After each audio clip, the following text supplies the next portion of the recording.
Hello everyone. এমন অনেক makeup artist আছেন যারা এই বিষয়ের সম্মুখীন হয়েছেন। পার্টি মেকআপ করার সময় কিছু ক্লায়েন্ট এমন আছেন যারা বলেন, আমি তো পার্টি মেকআপ করছি, আমার একদম হালকা মেকআপ হবে, তাহলে কেন আমি বেশি টাকা দেব? তো তাদের কাছে আমার একটা প্রশ্ন আছে, কেন পার্টি মেকআপ করতে কি ফাউন্ডেশন কম লাগে, নাকি মাস্কারা লাগে না, নাকি হাইলাইটার কম লাগে? একটা ব্রাইডাল মেকআপ করতে যা প্রোডাক্ট লাগে, একটা পার্টি মেকআপ করতে সেম প্রোডাক্ট লাগে। আজকাল মেকআপ সম্পর্কে কম বেশি সবাই জানেন।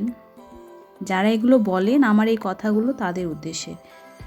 যাই হোক, এটা ছিল আমার 2রা মার্চ বীরভূম ডিস্ট্রিক্টের একটা রিসেপশন লুক। কাজটি কেমন হয়েছে অবশ্যই কমেন্ট করে জানিও। আর সেদিন আরও কিছু পার্টি মেকআপ ছিল, তো তাই বাড়ি ফিরতেও অনেক লেট হয়েছে।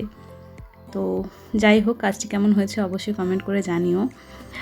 দেখা হবে আবার পরের কোনো ভিডিওতে। আর এই পেজটিও অবশ্যই ফলো করে দেবে।